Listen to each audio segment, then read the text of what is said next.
la Caisse des Jardins du littoral gaspésien vous présente votre émission d'information Reflet d'ici. Bonne émission. Bienvenue dans votre Reflet d'ici. Cette semaine, votre émission des nouvelles locales et régionales est rendue possible grâce à la collaboration de nos différents journalistes, techniciens et bénévoles. Merci à eux. En manchette cette semaine, train de passagers. La Gaspésie unie face au refus de Via Rail. Mais le train de la Gaspésie a toujours fait partie. Le train de passagers a fait partie de la Gaspésie depuis ses débuts pratiquement. Et on a les rails.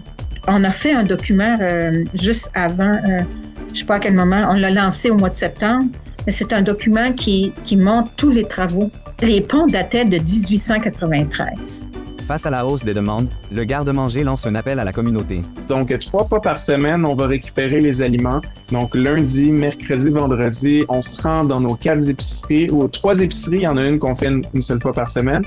Et puis, on récupère les aliments. Donc, on a un employé qui est désigné pour la collecte, donc qui va faire la collecte. Lobbying et recours. La FTCAQ prépare l'avenir numérique. Fait qu'il faut développer les types de plateformes sur lesquelles on diffuse. Donc, la télévision intelligente, c'était une option qu'on voulait regarder. Corriger l'injustice. Les musées de l'Est du Québec demandent 2,54 millions de dollars. Mes collègues et moi, on est ici pour réclamer une action rapide du gouvernement pour éviter la fermeture des musées de l'Est du Québec, pour corriger une injustice et pour protéger nos identités régionales. Revue de presse. Vous écoutez votre Reflet d'ici. Revoyez tous nos reportages sur notre site Internet. Venez visiter la boutique Ariane Turbide et découvrez un univers de cadeaux à offrir à l'être cher. Notre grande gamme de choix de bijoux pour aller lui vous permettra à coup sûr de personnaliser chacun de vos cadeaux. Bijoux en or, en argent, montres et accessoires de toutes sortes et des cadeaux pour les jeunes et moins jeunes. Venez découvrir nos exclusivités en boutique. L'équipe de la boutique Ariane Turbide se fera un grand plaisir de vous servir et vous conseiller judicieusement. Berthelot Meubles vous invite à découvrir un aperçu des dernières tendances et des nouvelles collections en magasin.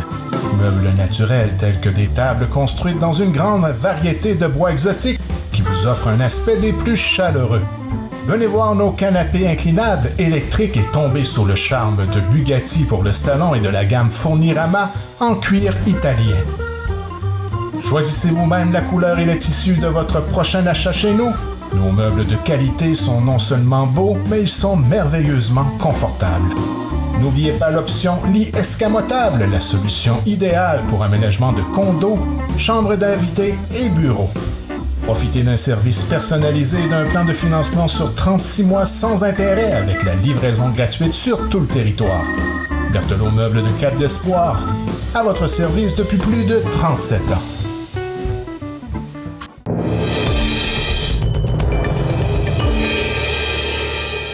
Monsieur le Président, les Gaspésiens sont abandonnés par Via Rail qui refuse de rétablir ses services chez nous, même s'il reçoit 1,3 milliard d'aides fédérales, notamment pour offrir des liaisons régionales. Et même si Québec a investi 355 millions de dollars pour réparer le rail qui a été remis à neuf jusqu'à Port-Daniel. Via Rail, donc, encaisse l'argent d'Ottawa pour servir les régions, mais refuse de fournir le service et de remplir son devoir envers les Gaspésiens. Le gouvernement va-t-il interpeller Via Rail pour qu'il rétablisse ses services entre Matapédia et Port-Daniel dans les meilleurs délais? Bravo! Ça fait longtemps que le train de la Gaspésie fatigue Via Rail. J'ai parlé avec des gens qui ont travaillé chez Via Rail une bonne partie de leur vie et les gens me disaient que depuis 1994 Pro Max et même avant, la consigne à l'intérieur de chez Via Rail, c'était de donner le moins de services possible. Là. Nous recevons aujourd'hui Micheline Saint-Onge de la Coalition pour le retour des services du train de passagers en Gaspésie pour faire le point sur ce dossier chaudement débattu. Malgré des appuis unanimes des municipalités, des MRC et de l'Assemblée nationale en faveur d'un retour progressif du service, et malgré des rails modernisés jusqu'à Port-Daniel-Gascon, Via Rail refuse toujours de s'engager, évoquant des enjeux logistiques. Micheline Saint-Onge nous résume les actions de mobilisation de la dernière année, dénonce l'opacité de Via Rail et réitère l'importance cruciale de ce service pour la population gaspésienne, notamment pour l'accès aux soins de santé. Je vous dirais que depuis la dernière année a été extrêmement occupée, en tout cas en ce qui me concerne, parce que c'est ça, il y a eu la tournée des municipalités qu'on a commencé au printemps. Puis en même temps, on avait envoyé une lettre à toutes les municipalités. Et au moment où on se parle, toutes les municipalités, à partir de Matapédia jusqu'à Percé, ont fait une résolution en conseil municipal pour appuyer le retour progressif. Les rencontres avec la population se sont étendues de janvier j'avais commencé en novembre, une à Matapédia. Après ça, c'est allé à janvier jusqu'à Passepébiac. Et évidemment, là, la population a très bien répondu. Il y a eu au-delà de 150 personnes. Puis ces gens-là étaient souvent des représentants de groupes comme les fermières, le Club des 50 ans et plus, l'Association des retraités. Ensuite de ça, tranquillement, pas vite, j'ai fait la demande pour pour mettre sur pied un nouveau comité de gestion parce qu'il y a des gens qui se retiraient progressivement de l'ancienne équipe qui était là depuis 12 ans. Donc, c'est un travail extraordinaire qui avait été fait avant qu'on recommence avec un nouveau groupe. Ensuite de ça, à la fin mars, les rencontres étaient terminées, celles qui avaient été prévues à ce moment-là. Et tranquillement, pas vite, on a commencé à travailler avec le nouveau comité de gestion et on a rencontré dans un premier temps les 2 députés de la CAQ pour leur demander de faire pression sur Via Rail, dans le sens que Via Rail est parti parce que les rails n'étaient pas en bon état. Il avait dit qu'il reviendrait dès qu'ils seraient réparés. Et là, les rails sont réparés jusqu'à Port-Daniel-Gascon de façon importante. Donc, ce qu'on a fait, c'est on a demandé aux députés de prendre position pour appuyer ce projet-là et de faire une action qui était de faire une motion à l'Assemblée nationale. Et effectivement, Catherine Blouin a fait une motion à l'Assemblée nationale le 27 de mai. Nous, on l'avait rencontré le 15. Le 27, elle a fait la motion. Et le 22 mai, on avait rencontré la table le regroupement des municipalités, la table des préfets. Et on a fait la même demande que la table des préfets fasse une résolution pour appuyer le projet de retour progressif. Et on a eu une super de résolution du regroupement qui sont allés au-delà de ce qu'on demandait. Parce que eux, ils vont même jusqu'à dire qu'ils veulent que le train revienne, puis au fur et à mesure que les travaux vont être complétés, que le train aille le plus loin possible vers l'est continuellement. C'est ce qu'ils appellent le retour progressif, c'est ça? C'est ça, le retour progressif, c'était dans notre esprit au début, c'était vraiment qu'ils reviennent à New Carlisle. Parce que Via disait qu'ils reviendraient, ils passent leur temps à dire qu'ils reviendront juste quand Gaspé va être prêt. Puis il n'y a aucune raison valable pour ne pas desservir la Gaspésie au moins plus qu'à la moitié du chemin. Donc, c'était ça. Mais comme je vous dis, le regroupement des MRC a été plus loin en disant que non seulement on veut qu'ils reviennent jusqu'à New Carlisle, mais quand Chandler va être prêt, on va aller jusqu'à Chandler, puis quand la prochaine va être prête, on va aller jusqu'à là, au fur et à mesure que les travaux vont être rendus là. Et ça a été comme quelque chose d'énorme parce que on n'avait pas une unité au niveau de la région par rapport au dossier du train de passagers, parce qu'il y avait toujours des questionnements, des ci, des ça. Bon, là, on en a une. On en a une. Puis en plus, on a un député fédéral qui nous appuie, pour pas dire nous devance. Et donc, travailler avec Alexis Deschênes, c'est vraiment extraordinaire parce que c'est ça que la région a besoin. On va travailler dans ce sens-là, puis on va aller de l'avant. Puis il est très, très, très disponible et impliqué au niveau du dossier du train particulièrement, mais si on regarde tous les autres dossiers aussi. Donc, c'est extrêmement intéressant de travailler dans une situation comme ça. Ah oui, puis la motion que Mme Blouin a présentée à l'Assemblée nationale, elle a été adoptée à l'unanimité de tous les députés présents, sans tout parti confondu. Donc, on a un appui du gouvernement du Québec, de l'ensemble des MRC. La population est en arrière de nous. Depuis le mois de juin, on a décidé la coalition de faire un membership, dans le fond, d'avoir des membres, ce qu'on n'avait pas avant de façon précise. On avait des gens qui nous appuyaient beaucoup avec des cartes postales, avec des choses comme ça, mais on n'avait pas de membres précis. Et on est rendu à 450 membres. Puis on n'a pas beaucoup parlé de cet aspect-là depuis en juin, puis l'été, puis bon, fait que ça a été. Mais on est quand même très content. Puis on envoie une infolette à nos membres à peu près tous les mois pour leur dire où on est rendu, quels sont les avancements, qu'est-ce qu'on prévoit faire. Et évidemment, on a fait 2 énormes mobilisations, une en septembre. Donc, il y a eu la mobilisation où les gens se présentaient aux gares avec des petites valises. Oui, c'est vrai. Et c'est ça. Donc, ça a été vraiment très intéressant parce que on a eu au-delà de 450 personnes. Au début, on pensait, on avait eu l'information qu'il y avait à peu près 70 personnes à Gaspé, mais ça a l'air qu'il y en avait 120. Donc, ça a été vraiment intéressant parce que puis la dernière mobilisation, c'est celle avec les députés du Bloc, avec Alexis Deschênes-Nantel, qui a fait une journée complète le vendredi 10 octobre dans les médias. Et ensuite de ça, on a fini ça le samedi matin à Matapédia. Il a pris le train à partir d'Ottawa jusqu'à Montréal, jusqu'à Matapédia. Et là, il y avait 55 personnes qui venaient d'un peu partout. Il y avait des gens du Bic, de Rimouski, de Sainte-Luce. Il y avait même une dame de Québec qui est venue, puis elle a été interviewée par les journalistes parce qu'elle a été obligée de déménager parce qu'elle avait des problèmes de santé.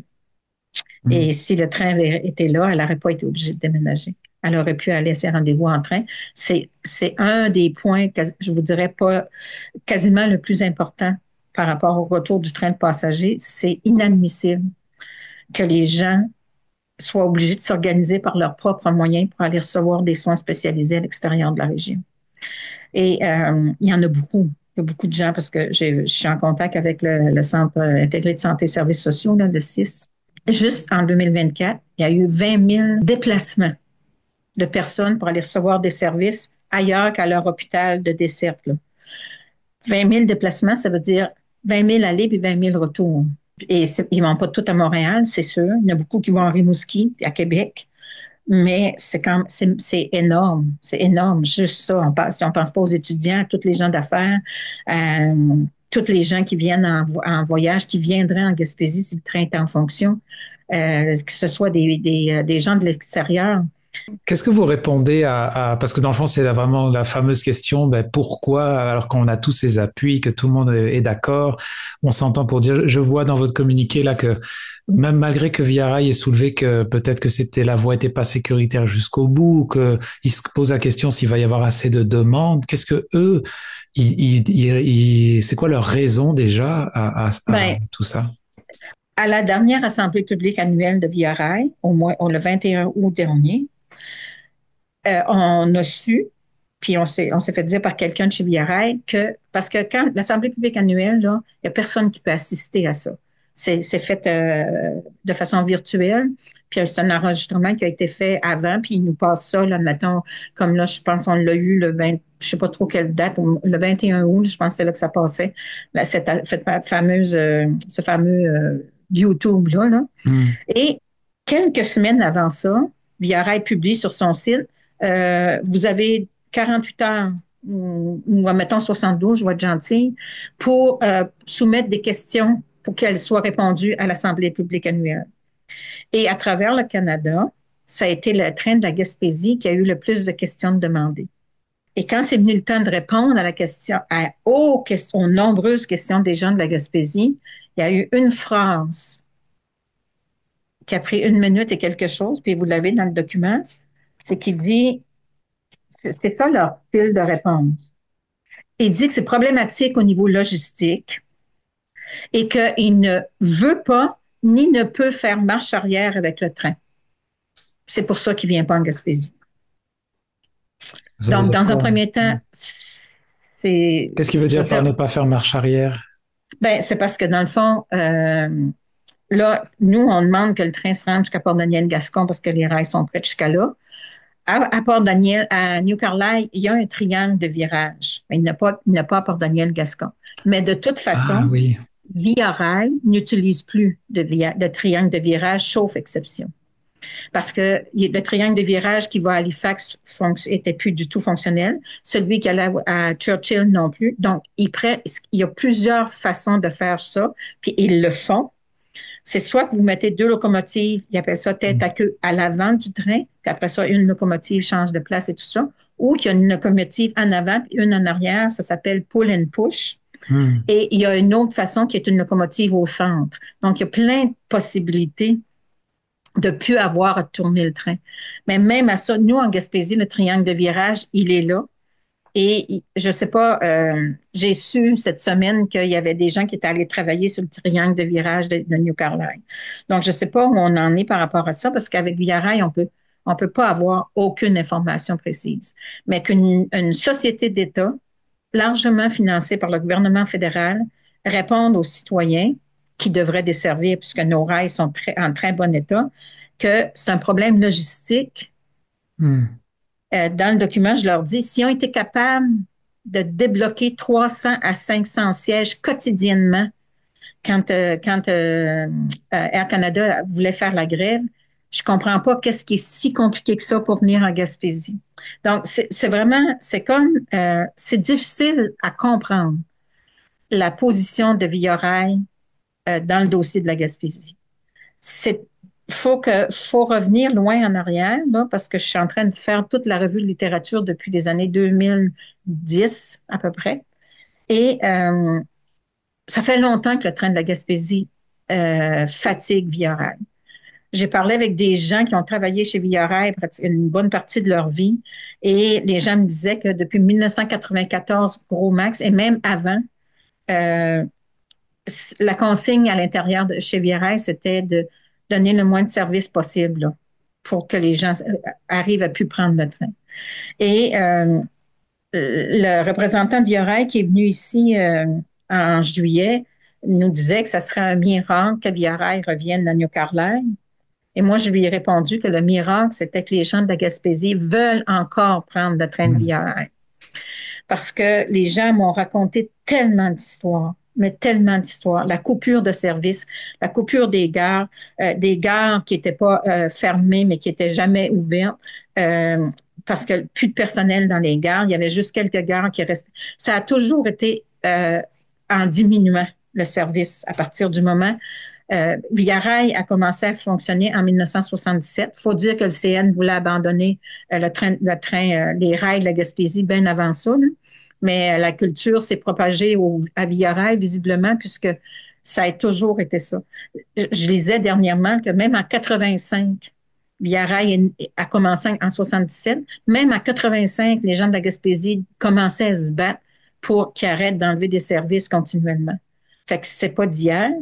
Mais c'est ça, je pense que c'est ça qu'on a comme le résultat final de cette situation-là, c'est qu'ils ont finalement trouvé une bonne raison pour arrêter en 2013. Et là, ils veulent revenir le plus tard possible, s'ils veulent revenir vraiment. Ça veut dire qu'en fait, c'est eux qui ont la décision finale de dire oui, on revient ou pas, ou malgré qu'il y ait des pressions gouvernementales? C'est ça. Dans le fond, Via Rail est toujours considéré comme une société indépendante. Les anciens ministres des Transports au fédéral disaient Via est une société indépendante. Ce que je m'évertue à leur dire, c'est que si elle est indépendante, c'est pas de fortune certain, parce que le plus que la moitié du budget de fonctionnement de Via Rail provient du fédéral. Ça, c'est le budget d'exploitation, sans compter tous les achats neufs, tous les wagons neufs, ceux du corridor Québec-Windsor, parce que là, il y a un projet de wagons neufs pour toutes les régions, les trains régionaux, et ça non plus, c'est pas Via Rail qui le paye, c'est le fédéral. Et dans la loi, là, Via Rail dépend.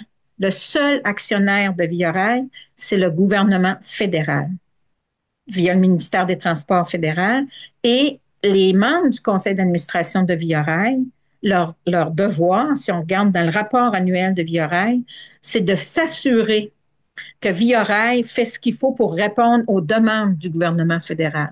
Donc, ils sont pas du tout indépendants. C'est sûr qu'ils sont capables de fonctionner, là. C'est pas ça à ce niveau-là.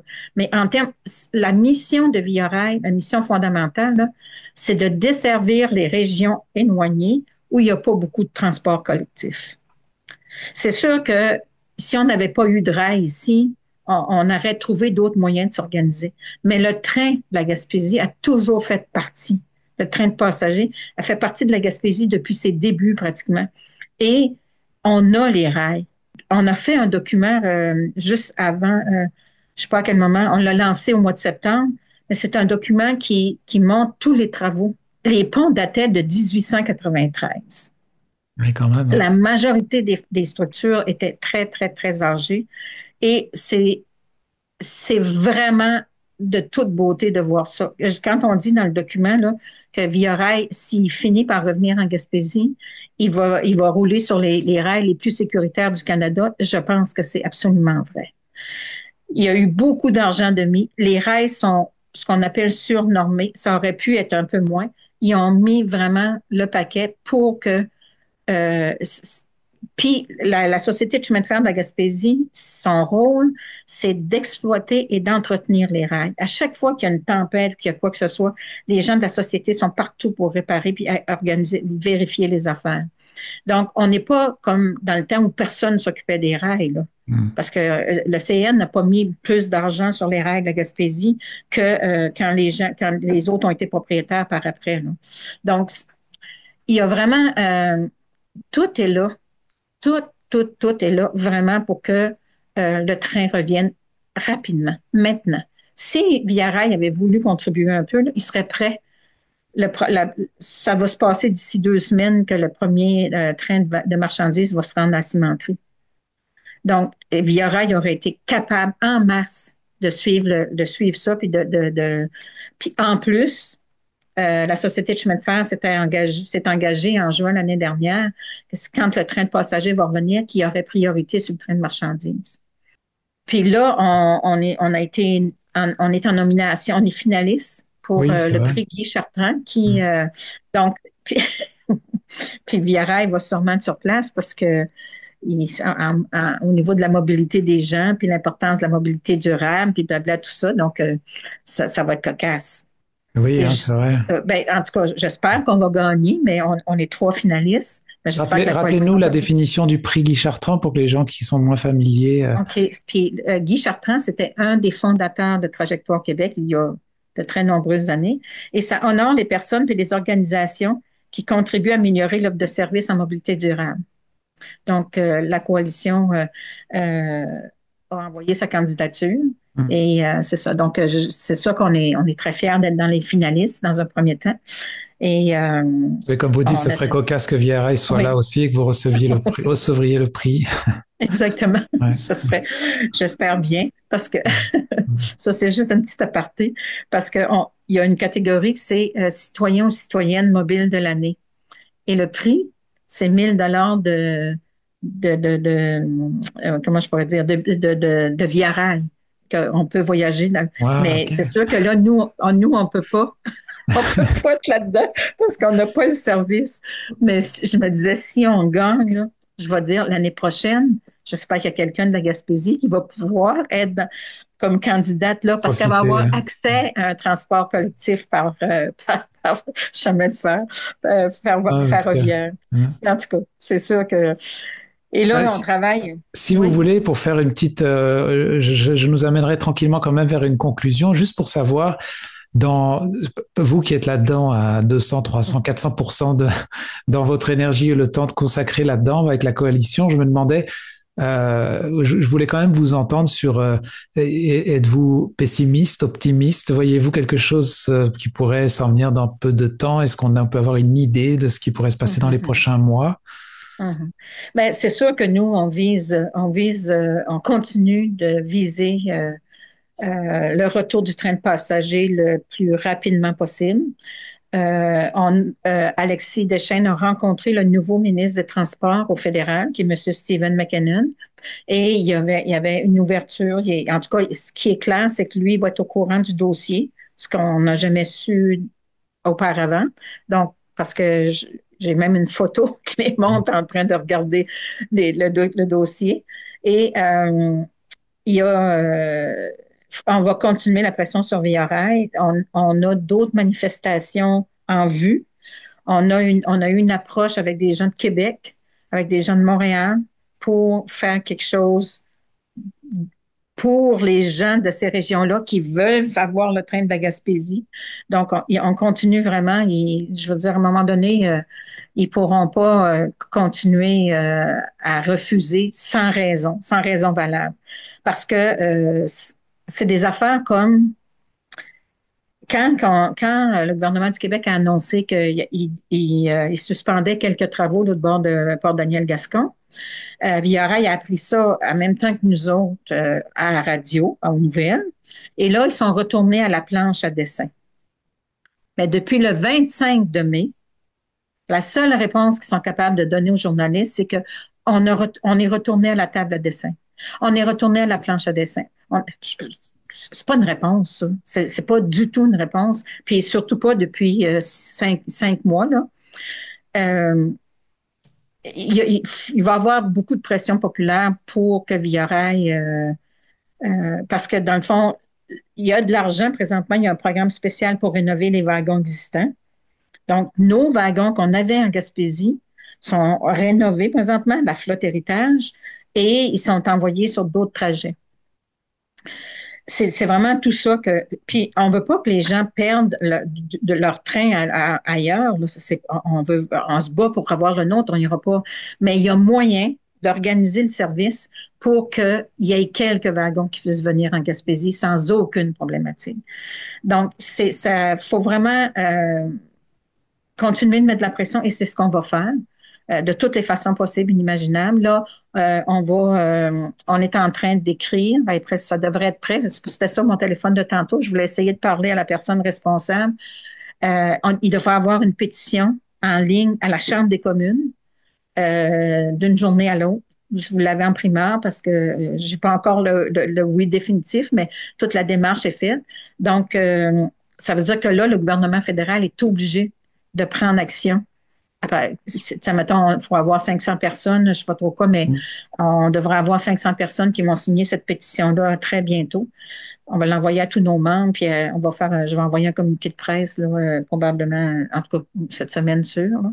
Donc, on continue la pression, puis comme j'ai dit, on n'est pas choqué, mais on est décidé. D'accord. Ah oui, c'est une bonne façon de le voir. En tout cas, merci beaucoup, Micheline, pour cette mise à jour. Ça me fait plaisir.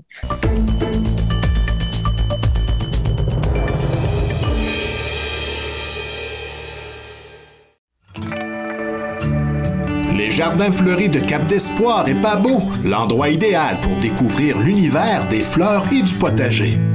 Engrais de toutes sortes disponibles, contenant et tout le nécessaire pour réussir sa récolte ou son aménagement paysager. Découvrez notre nouveau site internet, lesjardinfleuris.ca, et visitez notre page Facebook pour connaître nos heures et jours d'ouverture. La qualité, la variété, les conseils judicieux, c'est au 1416 route 132 Cap d'Espoir et au 14 route Hamilton-Pabot que vous trouverez satisfaction. À la bijouterie Brigitte de Grande-Rivière, notre grande panoplie d'idées cadeaux pour toute la famille et notre vaste choix de bijoux pour elle et lui saura satisfaire à coup sûr l'être cher. Nous avons des produits de beauté, accessoires de décoration, montres solaires Seiko, les montres Bering au style moderne et au design innovateur, des perles et les diamants naturels de la collection Malo. Pour la qualité, les meilleures marques sur le marché, faites confiance à l'équipe de la bijouterie Brigitte de Grande-Rivière.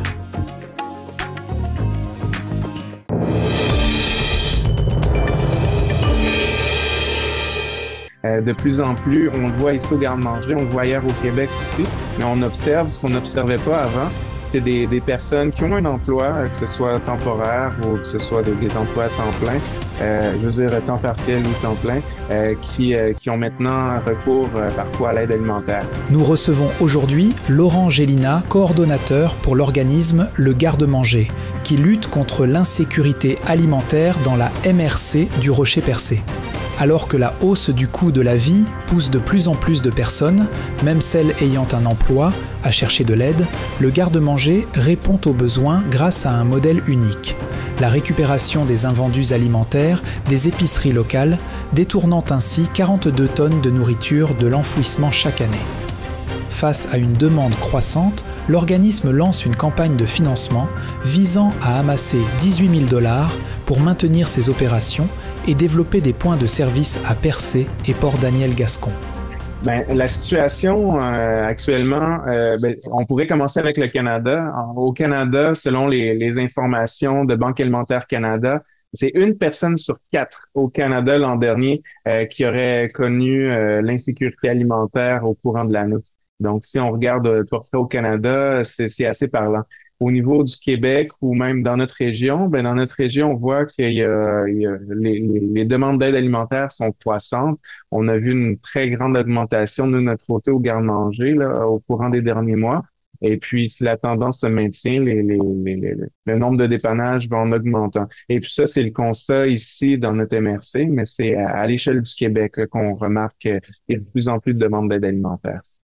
Alors, cette courbe qui va en augmentant, est-ce qu'on peut voir si elle suit une autre courbe qui la met en relation? Est-ce que on parle beaucoup en ce moment peut-être d'inflation? Tu sais, est-ce qu'il y a on peut faire des liens avec ce qui se passe en ce moment? Oui, certainement. Il y a différents facteurs. On sait la hausse du coût des logements, il y a l'augmentation du coût des aliments. Bref, le coût de la vie est en augmentation de manière générale et ça se ressent.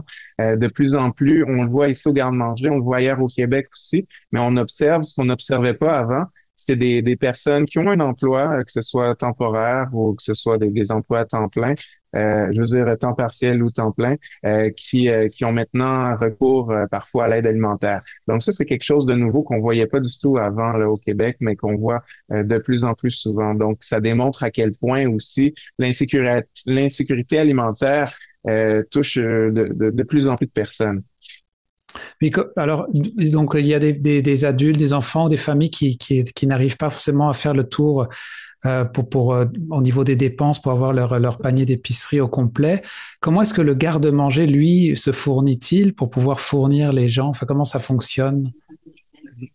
Nous, au garde-manger, on est basé sur un système de récupération alimentaire. Donc, on va récupérer les invendus alimentaires dans 4 épiceries actuellement, donc toutes situées dans la MRC du Rocher-Percé, donc dans le territoire qu'on dessert également. Puis, on récupère les invendus alimentaires pour le redistribuer. Donc, l'an dernier, c'est 42 tonnes d'aliments qu'on a récupérés là, dans les épiceries pour redistribuer. C'est les invendus alimentaires. Souvent, ça va être des produits. Les invendus alimentaires, c'est des produits qui peuvent être encore consommés, mais que souvent, c'est sûr, si le client au magasin a le choix entre une pomme parfaite ou une pomme légèrement abîmée, les pommes légèrement abîmées, au bout de la semaine, ils vont prendre le chemin du garde-manger. Ça veut pas dire que la pomme n'est plus consommable. Même chose pour les produits laitiers, par exemple, ou la viande, le prêt à manger, tout ce qui approche de la date de péremption, mais qui est encore consommable, les épiceries vont préférer s'en départir, faire rentrer des nouveaux produits. Puis nous, comme banque alimentaire, les dates meilleures avant, ça veut pas dire que ce n'est plus bon après. Hein. Meilleur avant, ça veut dire que le produit, effectivement, il y a une certaine fraîcheur qui est garantie, mais ça veut pas dire que quelques jours plus tard ou même quelques semaines, comme pour les yogourts, nous, on peut le distribuer jusqu'à 3 semaines après la date de péremption. Tout ce qui est produit sec, par exemple, les boîtes de conserve, les boîtes de céréales, c'est 3 ans qu'on peut dépasser la date meilleure avant de notre côté pour redistribuer. Donc, c'est de la nourriture qui est encore propre à la consommation. Je le rappelle, 42 tonnes d'aliments qu'on a récupérés l'an dernier. Oui, c'est impressionnant. Ça veut dire que avant que le garde-manger existe, cette nourriture s'en allait où? C'est la nourriture qui prenait le chemin de l'enfouissement ou on l'espère du compostage. Donc c'est la nourriture qui était jetée, là, à proprement parler. Là, le fait de pouvoir la récupérer, nous, de notre côté, ça permet de détourner du compostage ou de l'enfouissement. Donc, ça réduit les coûts de gestion de matières résiduelles par le fait même, en plus de donner une deuxième vie, finalement, la vie dont méritent ces aliments-là, finalement. C'est impressionnant parce que je lisais dans votre communiqué qu'il y a quand même plus de 640 personnes qui ont bénéficié dans notre secteur. Et tu dis que ça va aller encore en augmentant? Oui, ben on voit une grande augmentation donc depuis les derniers mois. Notre organisme se fait connaître aussi de plus en plus. Donc, c'est un des facteurs aussi qui explique l'accroissement de la demande. Mais le portrait à l'échelle du Québec, c'est que l'aide alimentaire va en augmentant. Là, partout, tous les organismes sont concernés par cette tendance-là.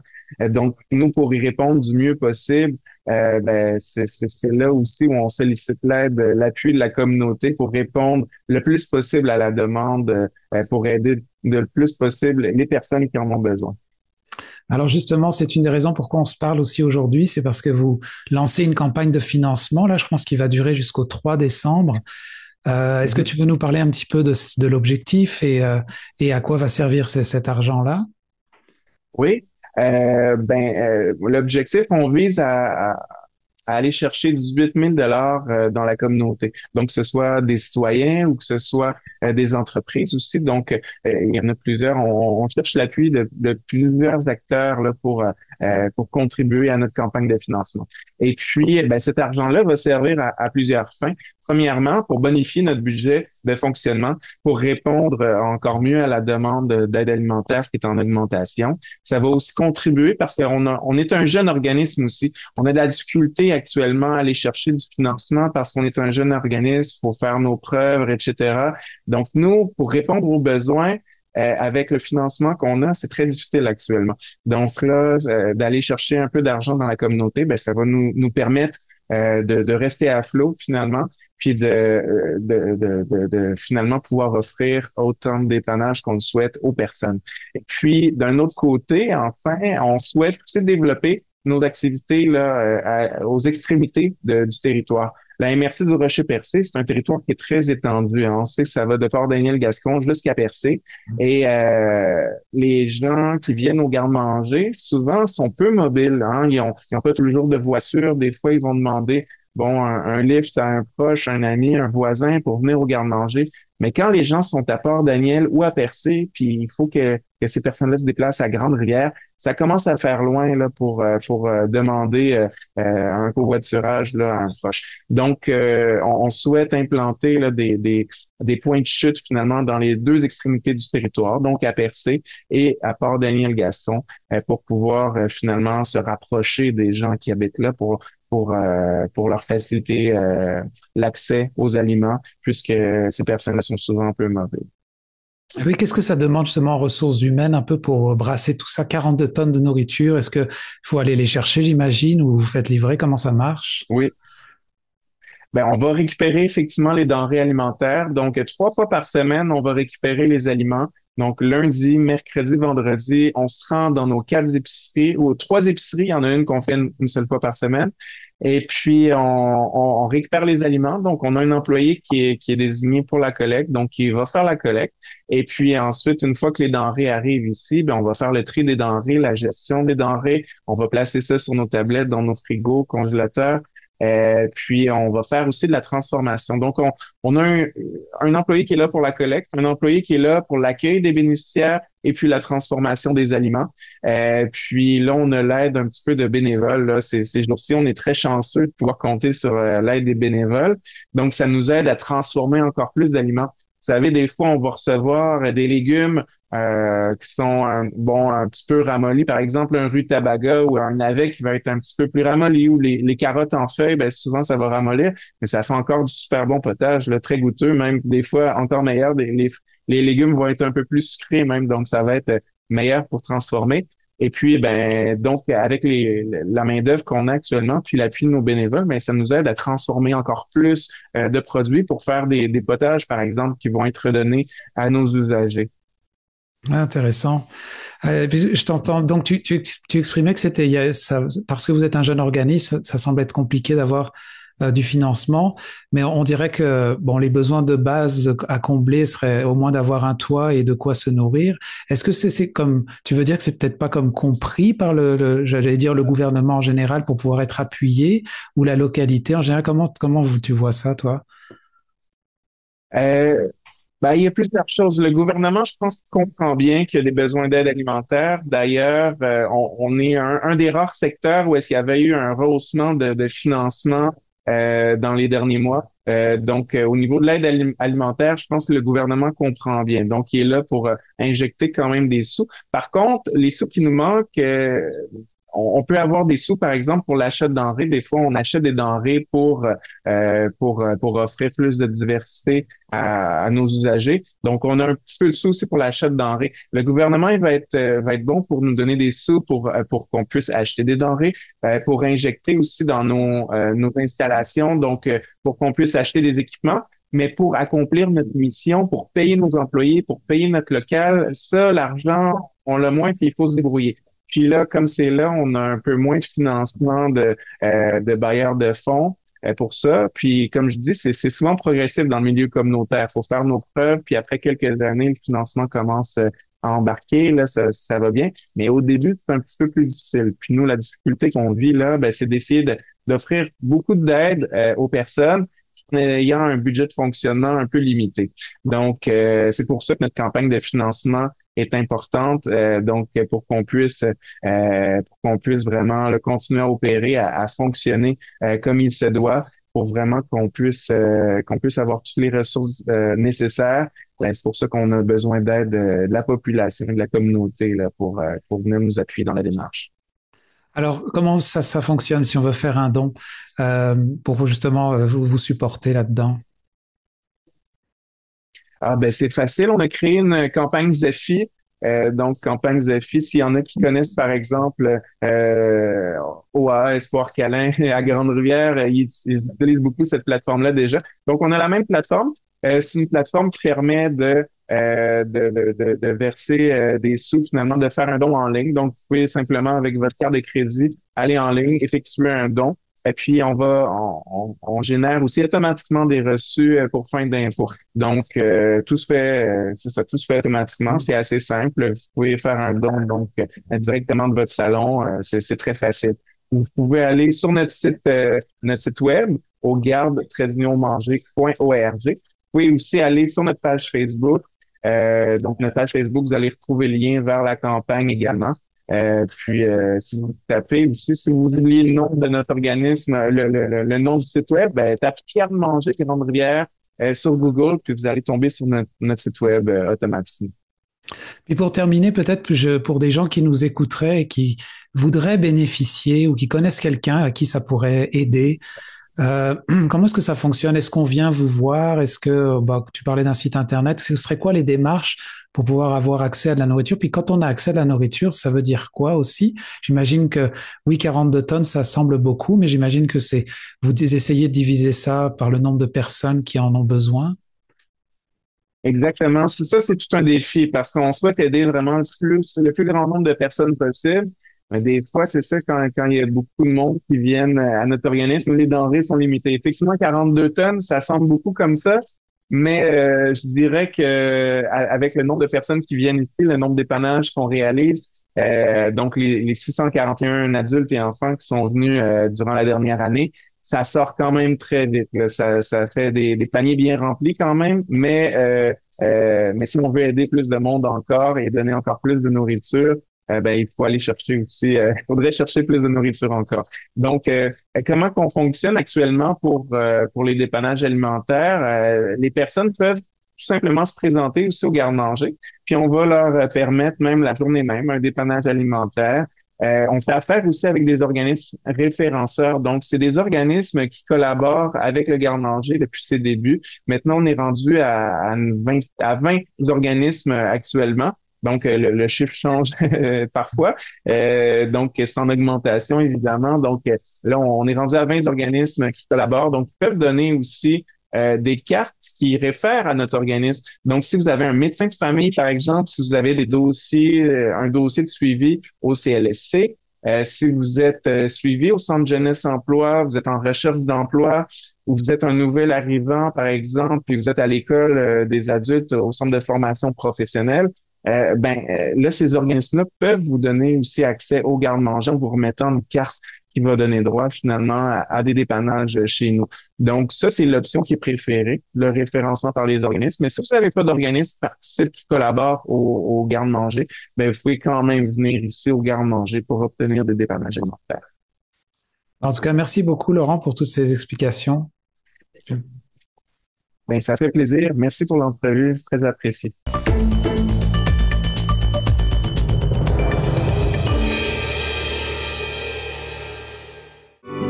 Vous recherchez une expérience d'hébergement en Gaspésie alliant un site exceptionnel avec la découverte d'un menu culinaire du terroir gaspésien? C'est ce que vous offre le motel Fraser de Chandler et le restaurant Le Sieur de Pabot. Utilisez notre borne automatisée lors de votre séjour, réservez une table, découvrez notre menu ou commandez votre repas directement sur notre site web. Pour un séjour inoubliable, le motel Fraser, un incontournable en Gaspésie.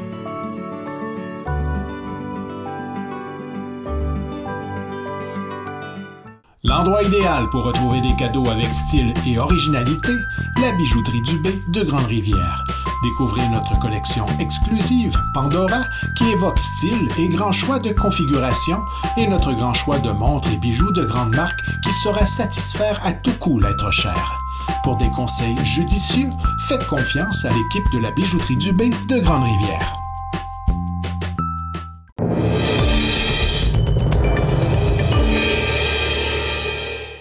La Fédération de télévision communautaires autonomes du Québec, soit la FTCAQ, tenait son congrès à l'Hôtel Énergie de Shawinigan du 24 au 26 octobre dernier.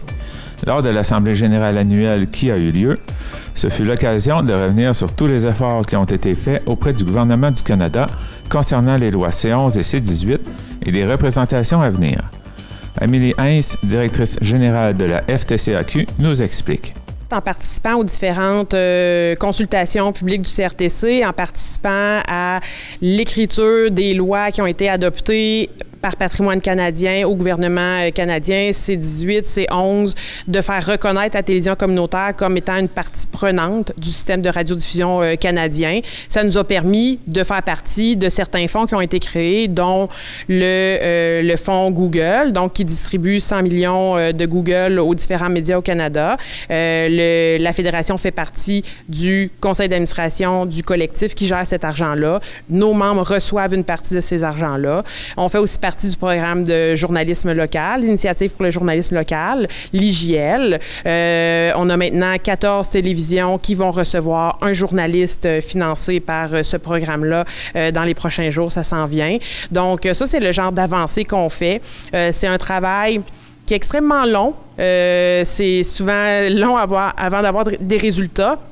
Mais quand on a les résultats, c'est extrêmement satisfaisant, puis on est vraiment content que ça arrive enfin vers nos membres. Le travail n'est pas terminé, on continue là-dessus. Ça continue à se mettre en place. Les lois au CRTC, on risque de comparaître encore devant le CRTC après les fêtes. On attend juste qu'ils partent la nouvelle consultation pour aller chercher une partie de l'argent des entreprises en ligne, en fait, pour qu'ils financent le contenu canadien. Donc, on attend de voir là, où est-ce qu'on va pouvoir s'insérer là-dedans. Qu'est-ce qui s'en vient? Qu'est-ce que la Fédé prévoit faire dans la prochaine année de ce côté-là? Oui, continuer nos représentations, être devant le CRTC, Patrimoine canadien, pour s'assurer qu'ils n'oublient pas l'importance de nos médias. Parce que, évidemment, on est souvent le dernier endroit où, dans les communautés, il y a de l'information locale qui est produite, qui permet aux localités d'être informés sur ce qui se passe chez eux. Au niveau politique, c'est extrêmement important. On va continuer à développer, en fait, les services qu'on offre aux membres. On a des nouvelles personnes dans notre équipe qui vont travailler sur des projets, surtout au niveau du numérique, mais peut-être aussi de soutien au journalisme chez nos membres. Puis on va inviter le nouveau conseil d'administration qui vient d'être élu à se demander où il voudrait aller pour les prochaines années. Donc, faire une nouvelle planification stratégique pour justement définir les orientations là, qui vont nous aider, nous, à travailler dans les 3-4 prochaines années. Afin de rendre le contenu de TVC accessible sans passer par un câbleau distributeur, la FTCAQ travaille sur le développement d'une application Roku qui permettra à ses membres de diffuser leur contenu en continu sur cette plateforme. Amélie Heinz nous donne plus de détails. C'est une possibilité de développement, en fait, pour aller chercher des nouveaux auditoires, parce que c'est un peu ça l'enjeu pour n'importe quel média, c'est que les gens y voient, y écoutent, regardent leur contenu. Fait qu'il faut développer les types de plateformes sur lesquelles on diffuse. Donc, la télévision intelligente, c'était une option qu'on voulait regarder. Donc, on est en train de développer quelque chose, de faire des tests pour voir, bon, dans l'opérationnalisation de tout ça, est-ce que c'est faisable? Est-ce que c'est réaliste pour les TV d'intégrer ce genre d'application-là sans que ça demande trop de surplus de travail. Donc oui, c'est là-dessus qu'on travaille, puis on espère pouvoir développer quelque chose là, pour inviter les membres à joindre ça dans la prochaine année. Lors du congrès, il y a eu une conférence donnée par l'Action communautaire autonome, soit l'ACA, un mouvement qui permet de soutenir plus de 4500 organismes communautaires partout au Québec. Les membres ont manifesté un grand intérêt d'en faire partie. La Fédération discutera avec l'ACA pour voir les possibilités de les rejoindre. Ça reste à voir comment on peut s'insérer là-dedans parce que pour le moment, les médias communautaires ne sont pas nécessairement considérés dans le plan d'action de l'Action communautaire autonome, l'ACA, du gouvernement. Donc, c'est de voir, OK, pourquoi on ne s'insère pas là-dedans? Est-ce qu'il y a des raisons? Puis, est-ce que les raisons sont bonnes? Donc, il faut commencer par ça. Après ça, on va voir avec les autres associations si ça les intéresse de se joindre au mouvement. Mais dans tous les cas, on a déjà des liens avec le réseau national de l'Action communautaire autonome. On participe à leur campagne.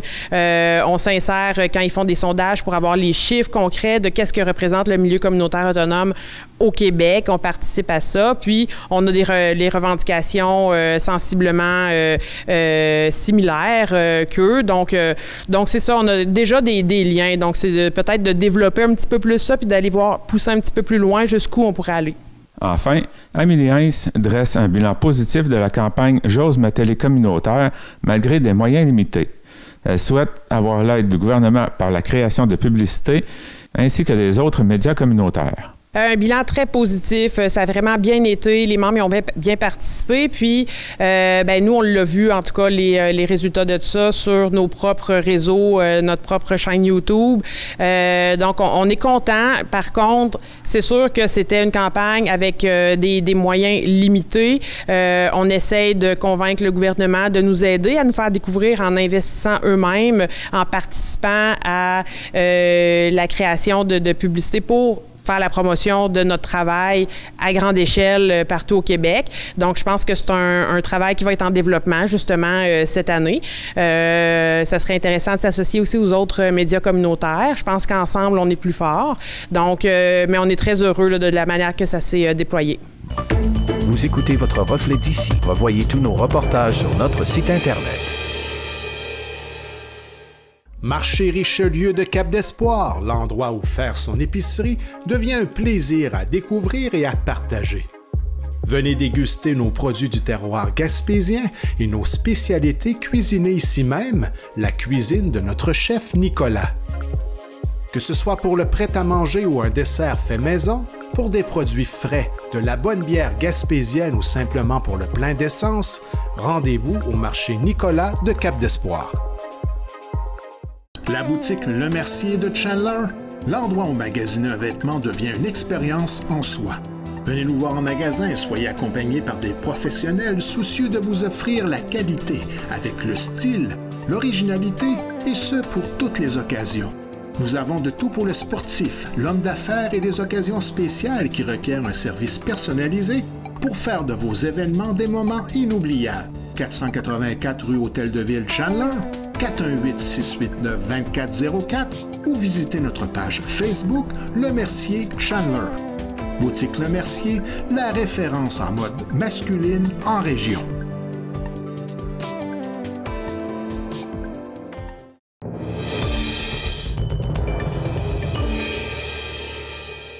Martin Roussy, directeur général du Musée de la Gaspésie et porte-parole du regroupement des musées régionaux de l'Est du Québec, a tenu une conférence de presse le 28 octobre 2025, accompagné des dirigeants de 4 autres musées et du directeur de la Société des musées du Québec. Par cette action, ils espèrent conscientiser la population et le gouvernement à l'importance des musées régionaux et au risque de fermeture de ces musées si une action rapide de Québec n'est prise afin de corriger une injustice par rapport aux musées des grands centres urbains. Voici la conférence de presse. Alors, bonjour, mon nom est Martin Roussy. Je suis le directeur général du Musée de la Gaspésie et porte-parole du regroupement des musées régionaux de l'Est du Québec. Je suis accompagné de mes collègues directrices générales, France Leclerc du musée de Rimouski. Il y a également Mélanie Girard du musée du Bas-Saint-Laurent, Mélissa Lacroix du musée de la Côte-Nord et Carole Lemieux du musée de la Mer aux îles de la Madeleine. Mes collègues et moi, on est ici pour réclamer une action rapide du gouvernement pour éviter la fermeture des musées de l'Est du Québec, pour corriger une injustice et pour protéger nos identités régionales. Au dernier budget, notre demande est restée lettre morte, malgré l'urgence de la situation. Et aujourd'hui, cette situation-là est critique. Le ministre de la Culture, Mathieu Lacombe, a déjà démontré sa capacité à défendre la culture et aujourd'hui, on réitère la demande qu'on avait adressée à ce moment-là, c'est-à-dire un investissement de 2,54 millions pour éviter la fermeture éventuelle de 43 musées situés en régions éloignées. Et nous faisons appel aux ministres responsables de nos régions pour qu'ils puissent interpeller le ministre des Finances et que ce dernier reconnaisse le rôle vital des musées en région. Un apport de 2 540 000 à l'échelle du Québec, ça peut sembler modeste dans un budget gouvernemental, mais ce serait une erreur de penser que c'est presque rien parce que chez nous, ça peut faire une différence importante pour nos communautés. Et en période de rigueur budgétaire, on considère que c'est une demande mesurée et responsable. Les signes d'urgence de la crise sont clairs. Le musée de Rimouski a fermé au public pendant 8 mois cette année. Depuis le mois de septembre, c'est une relance qui a été initiée par le musée pour retrouver son élan, même si la situation demeure fragile. Le musée de la Mer aux îles de la Madeleine est complètement fermé depuis le 10 octobre. Le musée du Bas-Saint-Laurent a traversé cet automne une période difficile, marquée par une forte pression financière. Et le musée de la Côte-Nord doit réduire ses heures pendant 3 mois pour une deuxième année consécutive. Et en plus, la petite équipe doit se partager le ménage du bâtiment.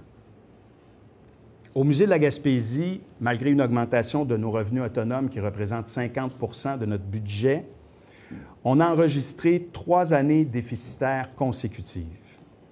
Nous avons puisé dans nos réserves pour survivre et maintenant, on est à bout de ressources.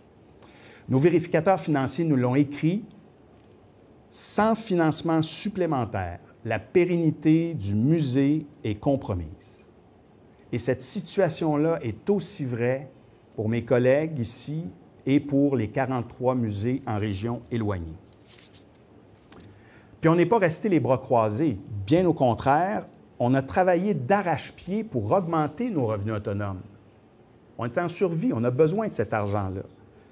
Sauf qu'on est dans des territoires où le tissu économique n'offre pas les mêmes opportunités que dans des régions plus densément peuplées, dans les régions urbaines ou périphériques ou intermédiaires. Et la densité des populations chez nous limite la contribution des gens près de nous, près de nos musées, pour aider nos institutions.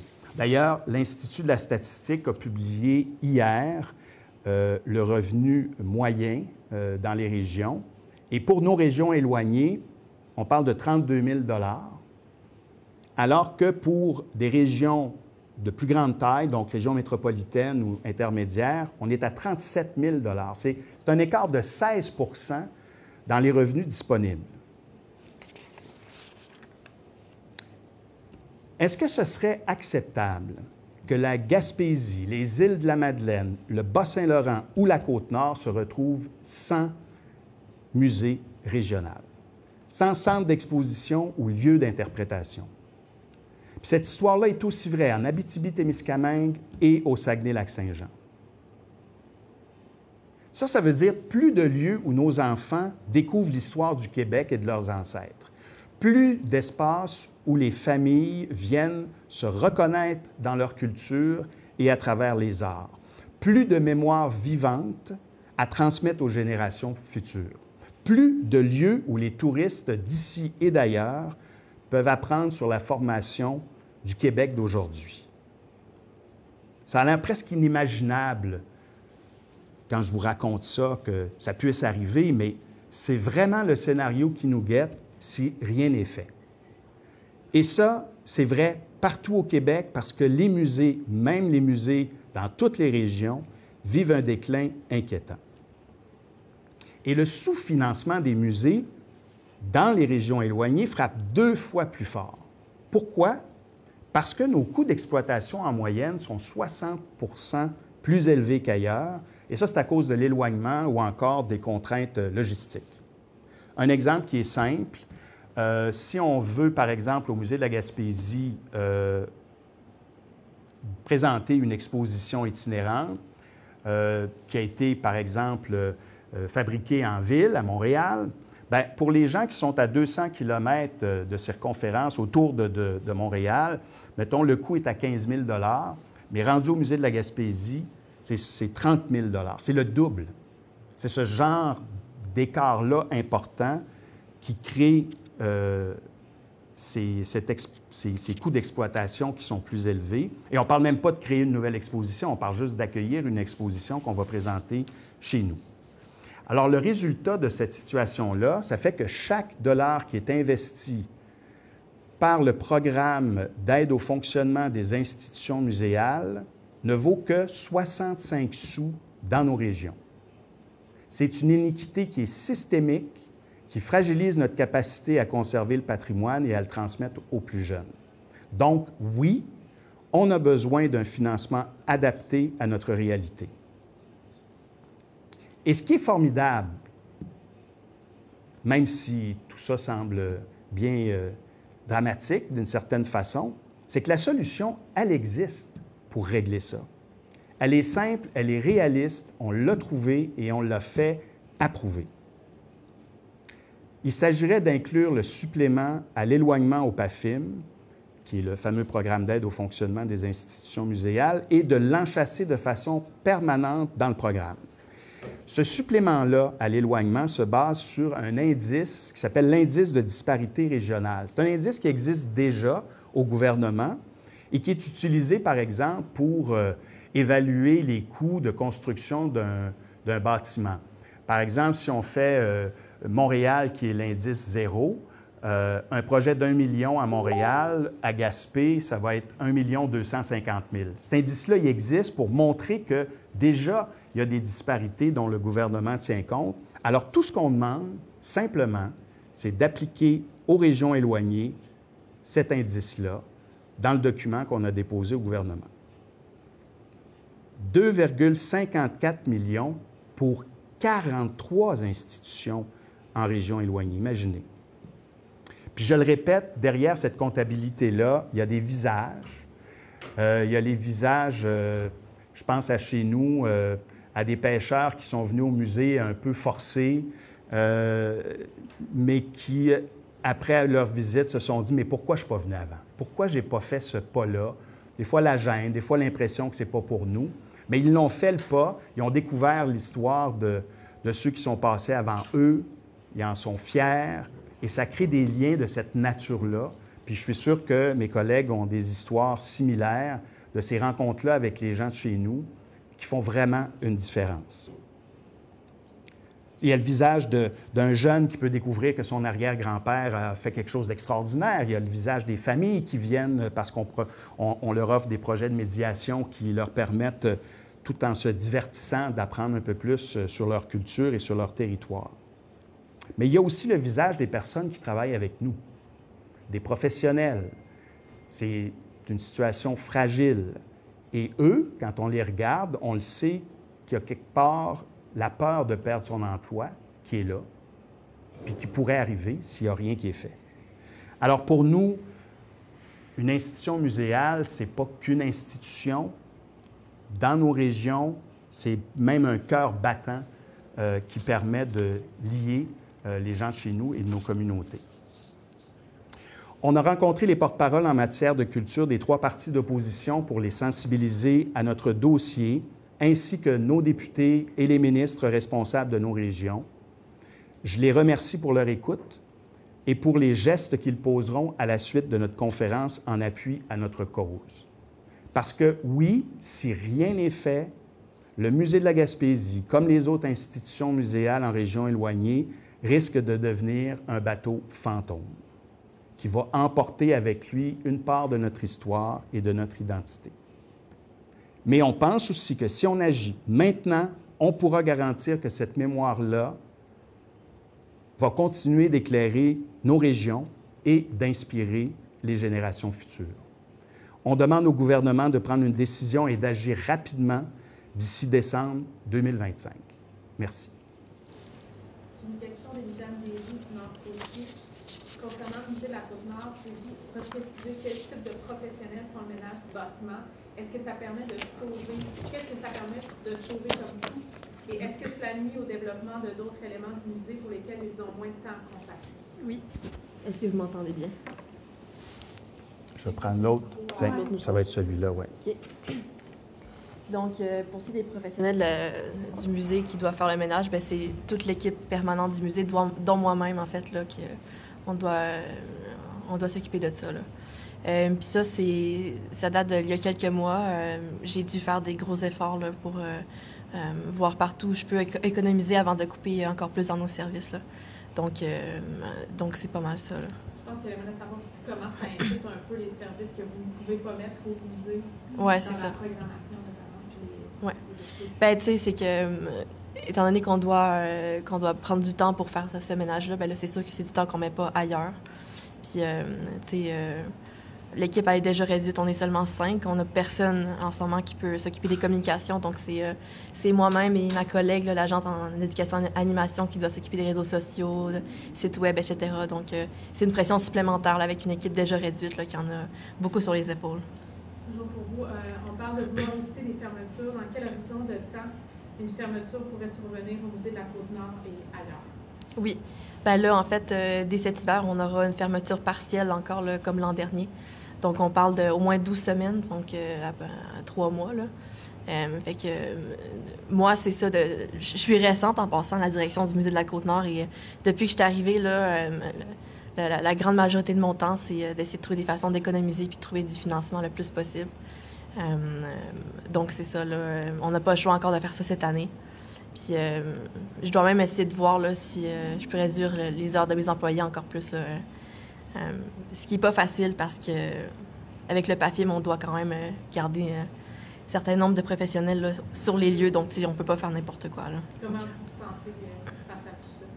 Bien, assez déçue, frustrée pour mes collègues, frustrée pour les touristes ou même les gens de cette île qui aimeraient venir, par exemple, cet hiver et qui n'auront peut-être pas accès au musée. Puis, c'est ça, frustrée parce qu'on ne peut pas donner la qualité qu'on aimerait à nos services alors qu'on est tous des passionnés là, au musée, là.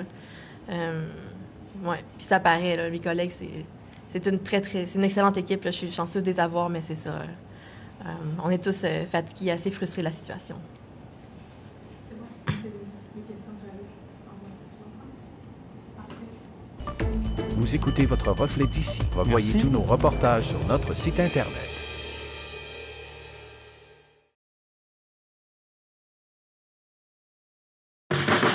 La clinique d'optométrie Lémérion est fière de vous présenter cette programmation. Le soin de votre vue passe sous les yeux de la clinique d'optométrie Lémérion.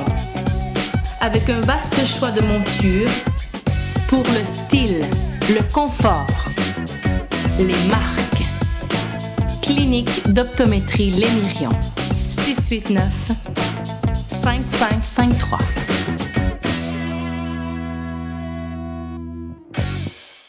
Automobile Mauger Ford de Grande-Rivière, la force d'une équipe. Nous avons à cœur de vous servir avec passion et surtout de satisfaire vos attentes en tout temps. Notre équipe compétente d'expérience ne désire qu'une seule chose, la satisfaction de sa clientèle.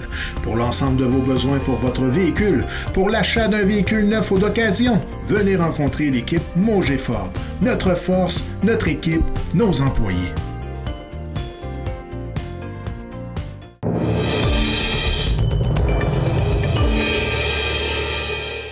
Selon Radio Gaspésie, plus de 90 infractions liées à la chasse à l'orignal ont été recensées en Gaspésie lors de l'opération Point de mire, menée les 18, 19 et 20 octobre dans la zone 1. L'intervention a mobilisé plus de 70 agents de la faune. Selon le bilan partiel du ministère de l'Environnement, de la Faune et des Parcs, ces constats devraient entraîner le dépôt de plus de 90 chefs d'accusation. 8 dossiers d'enquête sont actuellement ouverts et 3 orignaux ont été saisis. Les infractions relevées incluent de l'abattage de gibier au-delà de la limite permise, la possession illégale de gros gibier, la chasse sans permis, la chasse de nuit à l'aide d'un projecteur et le transport inadéquat d'armes à feu.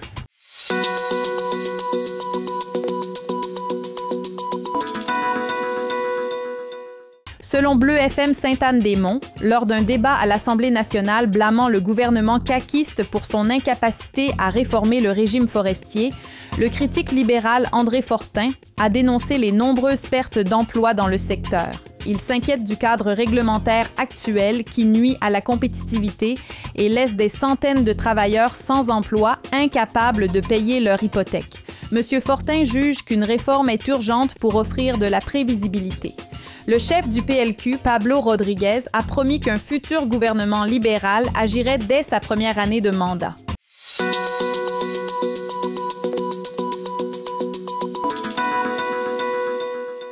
Selon Radio Gaspésie, les agents de bord de Pascan Aviation menaçaient d'entamer une grève illimitée ce mardi, prévoyant une ligne de piquetage alors que les négociations sont au point mort. La direction de Pascan tente de maintenir son offre de service, mais admet ne pas pouvoir garantir tous les vols passagers. Le copropriétaire, Yanni Gagnon, affirme que l'entreprise est en mode réaction et que les clients dont les vols sont affectés seront avisés le plus rapidement possible.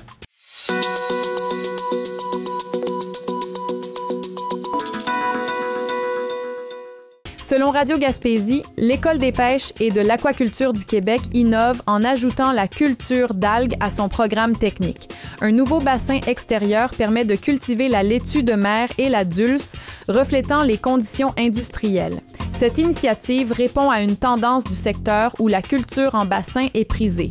L'EPAC développe l'une des premières formations sur la production en bassin extérieur, dirigée par l'enseignant Éric Tamigno. Faute de manuel, l'école crée son propre matériel pédagogique basé sur ses recherches. Des étudiants participent à cette expertise unique au Canada.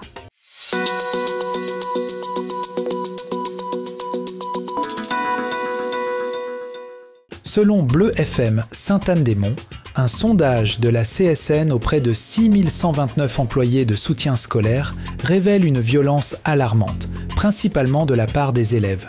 Plus de la moitié ont subi des menaces ou des violences physiques, incluant des cris, des menaces de mort et des attaques avec objets. Cette situation, combinée à une forte demande psychologique et un faible soutien, entraîne une détresse psychologique élevée chez 48% des répondants. Le syndicat réclame une action urgente de Québec. La CSQ confirme que la situation est identique pour ses membres en Gaspésie.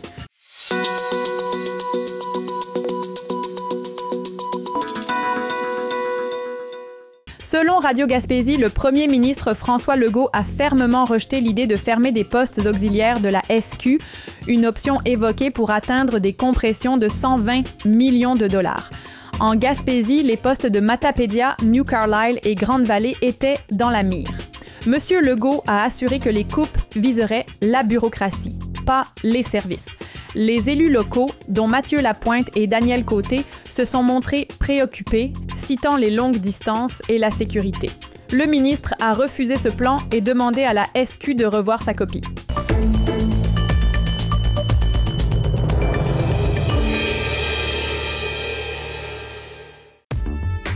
Toute l'équipe de Michel et Terry Wheaton vous attend à votre pharmacie Jean Coutu de Grande-Rivière. Pour des conseils professionnels, des produits de qualité, venez nous voir, ce sera un plaisir de vous servir. Des cosmétiques aux soins de beauté en passant par les soins de santé, c'est chez votre Jean Coutu de Grande-Rivière que vous trouverez satisfaction.